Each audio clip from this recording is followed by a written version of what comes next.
Hello and welcome to another video. Today we are taking a look at the Lenovo Thinkpad P15 Gen 1 laptop for use in 2026 and onward. And before we go on, I'll just pause here to list out the basic specs of this laptop, including the CPU with its integrated graphics, the GPU, RAM, SSD, display panel, and I guess that's about it for now. Panel is right in the sweet spot for me. It's bright enough, crisp enough. However, I do notice at certain viewing angles, it does get a little bit washed out and has more of like a glossy finish, as you can see in the reflection here. That's not really a huge deal because most of the time, myself personally, I'd be sitting right in front of the laptop anyway. And I'm thinking this might be the 300 nits version. There is a 500 nits one as well. We have peak brightness on right now, and I'll turn the lights off. So that's not too bad. Let's see what it looks like on a different splash screen. I mean, that's bright enough, but I'm pretty sure this falls into the 300 nit category, although I don't really have a way to know without actually taking the panel out and then looking up the model online. While we have the lights down low, we can showcase the 2-tier backlit keyboard. That still works really well. Speaking of the keyboard, it's the same one I've come to know and love over the years. Very responsive, intuitive, and the keystrokes are perfect for workflow. It is in really good condition. There's no signs of previous wear, so maybe the previous user used a mouse or something like that. Outside of that, it's the same touchpad experience I've had since maybe the T540p. Next to the touchpad is the fingerprint reader, but I never actually seem to use those. Back to the keyboard for just a second, I do love myself a numpad. For myself personally, that just improves workflow so much when I'm doing a lot of calculations for pricing and stuff like that. Into the inclusion of a numpad on a laptop, of course, means that you're dealing with a larger one. Just for reference, it is 14 3/4 of an inch long, 10 inches wide, and just about 1 1/4 inches, including the rubber feet, off a flat surface. And we have the weight coming in at 6 pounds exactly, which actually isn't really that bad.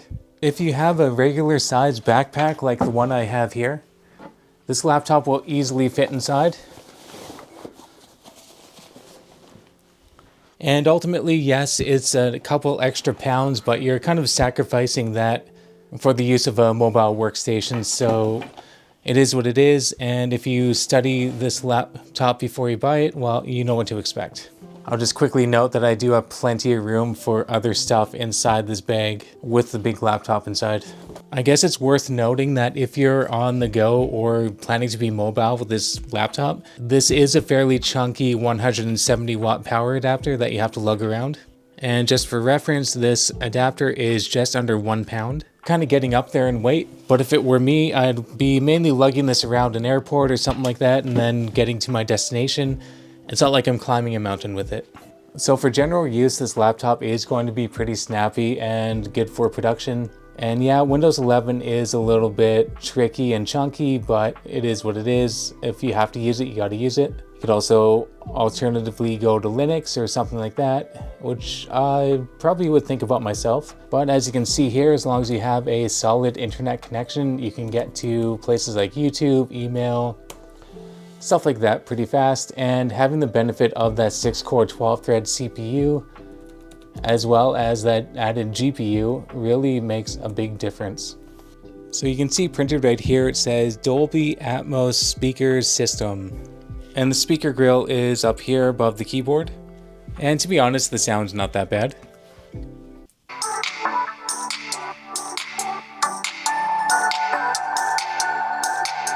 I mean, there's not really a lot of bass and it doesn't sound that great, but it is what it is with some laptops.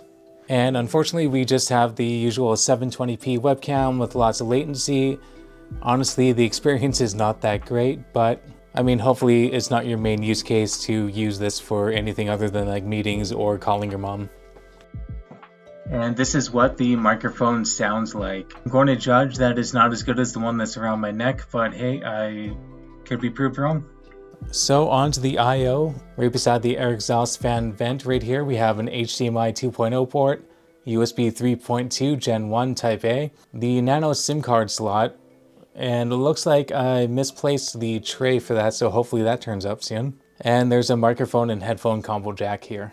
On the right side, we have a Kensington lock slot. There's another grill for air exhaust. USB 3.2 Gen 1 Type A. Awesome inclusion of an SD card reader. And we have another slot here for an express card reader, but this model did not ship with one. Rear I/O, we have another air exhaust, gigabit RJ45 Ethernet port, USB 3.2 Gen 1 Type C, and we have 2 times USB 3.2 Gen 2 Type C Thunderbolt 3 ports, which is pretty awesome. And of course, these can be used for power delivery, DisplayPort, data transfer, and docking stations. And beside that is the input for the power adapter. And over here, of course, there's another air exhaust. Down to the bottom, we can see that there is actually ample spots for airflow right here for the GPU and the CPU over here, and some ventilation for the SSDs here as well. And the little rubber piece up here is not too bad. It's actually providing probably just enough airflow, as well as the feet down here and over here. They are actually raised up pretty decent. Later on with our gaming and workstation benchmarks, maybe something like a laptop cooler would work well for you. This is just a random one that I have laying around. I'm not even sure if it works. And yes, it does work. That's awesome. And it even has some cool LEDs and RGB. For another video, I'll do some tests with and without the laptop cooler. But before we get to the gaming and video rendering tests and all that, we're gonna take this thing apart and see what's inside. So before we start disassembling the laptop, even though we are likely going to be disconnecting the battery, one thing that you can do is power on and start hitting enter. If you're hitting enter and it just automatically boots to Windows, I'll show you one way to disable that feature. Hit the Windows key, type Control Panel, and once here, you want to navigate towards Hardware and Sound, then change what the power buttons do, change settings that are currently unavailable, and then uncheck Turn on Fast Startup. Save changes. Now we'll turn off and we should be able to get into BIOS. Right now we've done that, we can turn it back on, and once you see the Lenovo splash screen, start hitting enter. And here we're greeted with this startup interrupt menu. We can press F1 to get into system BIOS. And we just want to navigate over to config using the arrow keys and down to power. And we'll go down here to disable built-in battery. Press enter and yes. So if you're, say, replacing RAM or swapping RAM out, troubleshooting, or installing a new SSD, this just ensures that there's no power coming from the battery. Also, before we start, I have this little sheet of paper here with a bunch of labels on it, and as I take screws out, I'll be putting them in the applicable places just because we have different sizes of screws and it's going to be a lot easier to figure out where they go if we utilize something like this. Alright, so using a Phillips head screwdriver, let's start by removing this one panel here. Having a little tool like this will actually help lift up this panel. It's kind of held in pretty well with those plastic clips.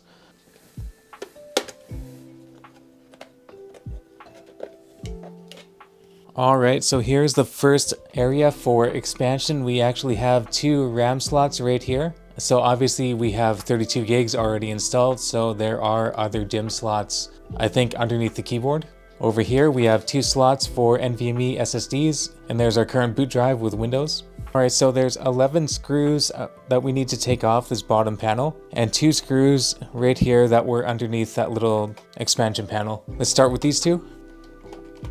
So just spend a couple seconds figuring out whether or not these screws come out. Because they weren't, so I'm going to guess that you don't have to worry about removing them. They must have a washer or something on the other end. I'm sure we're going to find out soon. Let's get the others off.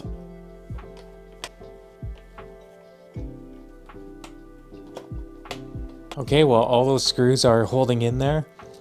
So far we haven't really had to use this little piece of paper that I talked about earlier.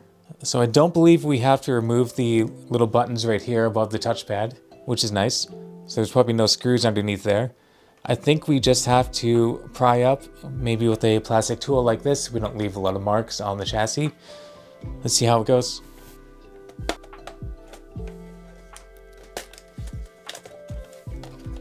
Alright, and we can remove the 2 ribbon cables for the keyboard right here.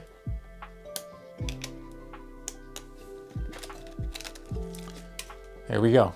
Alright, so underneath this little metal shield here would be the further DIMM slots for expansion of RAM, and I'm guessing that's where our 32 gigs is currently residing. We can just remove this one screw, and there they are. And you can see here we have Micron branded non-ECC 16 gigabyte SODIMMs. And we all know that in March of 2026, Micron still pulled out of the consumer RAM market. So boo to you, Micron. I hope you come back and start servicing the people that really helped build up your company and not just serve AI.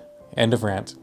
Here to the left of the DIMM slots is a WWAN port, and what's kind of cool is that we currently have a WWAN card installed, a Fibocom L860-GL, so this will allow us to connect to cellular networks, and that's pretty sweet. We have one pre-installed. Right above that port appears to be the plug-in for the speakers, and right here is a cable connection to the display panel, and right here we have the ribbon cable connection for the fingerprint reader. Right here is another connection to the display panel. I don't think we need to worry about removing any of that unless we're doing maintenance to the display panel. Up here is the M.2 Wi-Fi and Bluetooth card right here. And over on the far right is the power connection for the power button. What I'm going to guess is that we just need to remove the bottom panel here in order to get to the heatsink for the CPU and GPU so we can put new thermal paste or thermal pad on. And I've got this iFixit tool here that is just like a plastic guitar pick, and we're going to score along the bottom panel here and see if we can just remove it.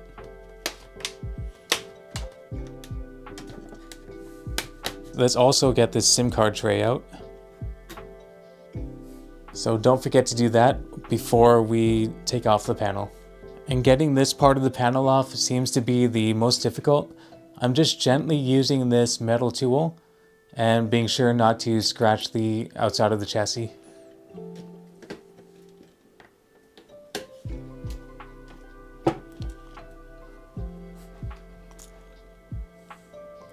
Okay, so that's not super intensive, but all the same, you want to be careful just not to break off all these little plastic clips so it goes on as it should when we put it back together. Okay, so now we have access to the battery in case you need to replace that. And here's the connection here to the motherboard. Over here we have the CMOS battery. To remove the battery, we just need to take out a screw here, here, and here. Let's check out underneath to where the touchpad assembly is. Okay, so as I suspected, this ribbon cable connection here is going to the touchpad. And it looks like we just have 1, 2, 3, 4 screws if we need to replace the touchpad. Seems simple enough, even though it takes a little bit to get there. Here's the input for the power adapter right here in case you need to replace that. And over here, it appears we have a daughter board here with the connected to the USB port and also providing power to the GPU fan. And this cable connection here, which goes from the main board to what I've been dying to talk about, the GPU. I was not aware of this. It looks like there's a PCIe lane right here for the GPU, which means this is modular and you can install a different GPU, and that's really kind of exciting. Yeah, a quick eBay search reveals that you can indeed get a RTX 3000, 4000, 5000. Now at a pretty high cost, this is over $1,000 shipping from China. But we do get 16 gigs of VRAM in a laptop, so that would be really cool to play around with. Anyways, we will deal with what we have, which is a 3000, and that's okay, I'm not complaining. Right, so let's get to removing the heatsink so we can replace the thermal paste, or I might put on a thermal pad actually. First, let's take off the power connections to the fans. And there's a sequence of numbers here to follow, starting with 1 right here.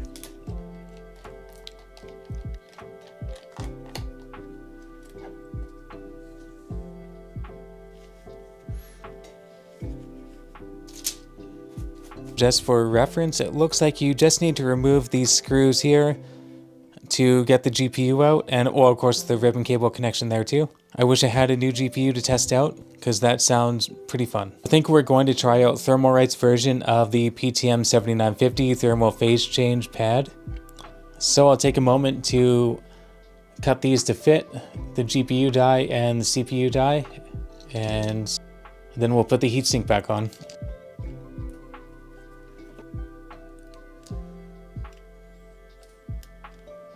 I just wanted to note that these thermal pads that are already installed look pretty good. They're in great shape. Don't really need to think about replacing those right now. Alright, so I'm going to take the time to put this back panel back on. I'm not going to film that because it's just the reverse of what we did to take it off, so it's fairly simple. I'll see you in a little bit. So before I put the keyboard back on, I just want to note that to access the speakers, you do have to lift up on the palm rest. There are several plastic clips holding it in place, and I'm sorry, but I'm not going to be removing it today. However, if you need to access it or replace the power button over here, I believe you just have to gently lift up. And as you can see, they're right under here and just held in with a couple screws in case you need to replace them. I'm all set up here, ready to test out some games. I know this is kind of messy, but it's not like this is a permanent setup, it's just for testing. Got my headphones plugged in, my mouse, and I had to use a Type A USB hub over here because I had one extra USB powered device, which is the Xbox controller.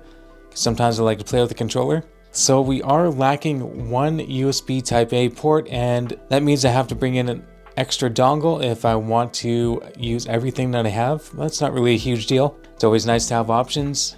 And for recording the gameplay and the video rendering and encoding tests, we have an HDMI cable connected to the laptop over to my workstation PC down here using an Elgato capture card where I'll capture it over here.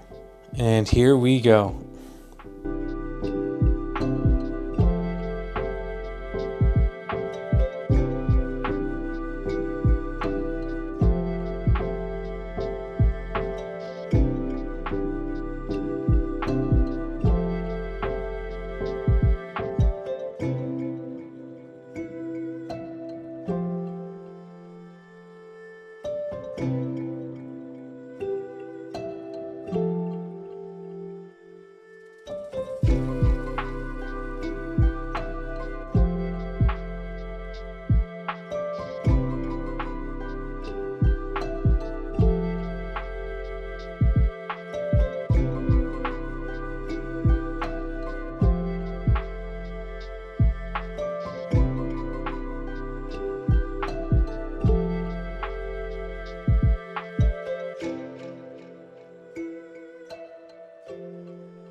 So would I recommend this laptop for use in 2026 and moving forward? Absolutely. If it fits into your price range, which by the way, it was $533.98 Canadian, and that's with the inclusion of the 512 gigabyte SSD I installed. I mean, this thing came with 32 gigs of RAM and a 6 gigabyte GPU as well as 6 core 12 thread CPU.